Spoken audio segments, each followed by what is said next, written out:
Monday, the San Antonio Spurs were on the road against the Golden State Warriors, and it was competitive for about a few minutes of the first quarter, and then the game kind of went out of hand for the Spurs, and they ended up losing this game on Monday by 37 points. What's up, everyone? This is Paul Garcia, Project Spurs. Let's go through a quick recap of this game between the Spurs and the Warriors, and we're not going to go too much into detail because, again, it was a blowout during this game. We do want to note that Tre Jones, the Spurs' point guard, was out for this game. They announced that the Spurs before the game. He was out with a stomach illness, so that was Tre's first game missing, and the Spurs really had trouble on offense. And you really see without their leading point guard, they're actually their only point guard on the team.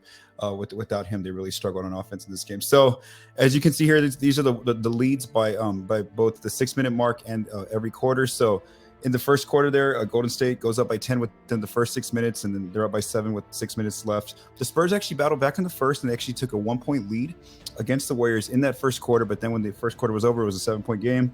And then you see here, it just balloons upward.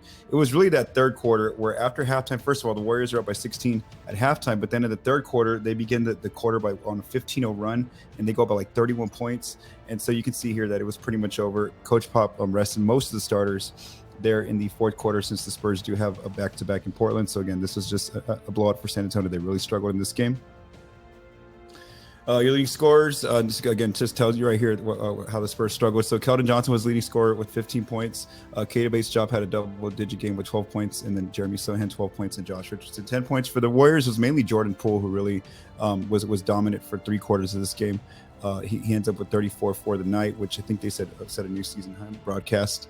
So the Spurs here, you can just tell they got outscored on 3 different areas of the court. They got outscored in the paint by 6 points. They got outscored by the 3-point line. That was a major issue for them. By 39 points, they got outscored, and then the free throw line, they lost that battle as well. The only area that the Spurs won was the mid-range. They won that area by 10 points, but again, it wasn't enough. These are just some yearly scorers in terms of the box score stats and plugging on the information. And this again, it when the top players like Keldon or Devin Vassell aren't the top players in these marks, that's a real concern. Or even players like Jakob Poeltl, that's how you know that the Spurs had a tough night. So Keita Bates-Diop, Josh Richardson, Keldon, Isaiah Roby, and Charles Bassey end up being, like, in terms of box score stats, the Spurs' standout players for this game.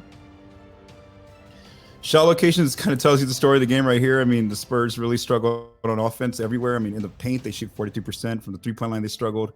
Mid-range, free throw line.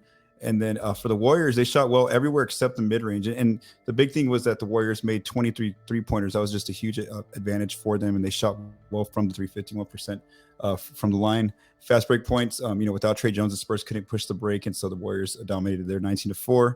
And then points off turnovers as well. And then just some notable records, because like I said, I don't want to go too much into stats because this is a blowout pretty early, basically from the second quarter on. And so just one thing we do want to note is that the Spurs are continuing to have this difficulty this season of climbing themselves out of holes, where they're now 0-8 when trailing by double digits. So again, they haven't been able to make a comeback win so far this season. It's very early, though. It's only been 14 games. And then just again, that 3-point line is so important for San Antonio. They're now 0-6 when they do lose the 3-point line. Now, on this night, the Warriors were so dominant. Who knows what could have happened had the Spurs actually been a little bit closer in that 3-point battle. And now up next, the Spurs continue to stay on the road on this West Coast trip. On Tuesday, they, this is one good thing, is that now they play on Tuesday, so it's the next night, and they can basically try to erase this game out of their memory. They don't have to think about it too long because they're going to play now in Portland on Tuesday. Although at this moment of me recording this, Portland actually is tied with the Nuggets for the best record in the West. So, that's something to look forward to there. And then on Thursday, the Spurs go to Sacramento, who are 6-6 at this time. Saturday, and then they have a weekend set in Los Angeles against the Clippers, and then against the Lakers on Saturday and Sunday. So, again, unfortunately, a blowout loss for the Spurs. We're not going to dive too deep into this game.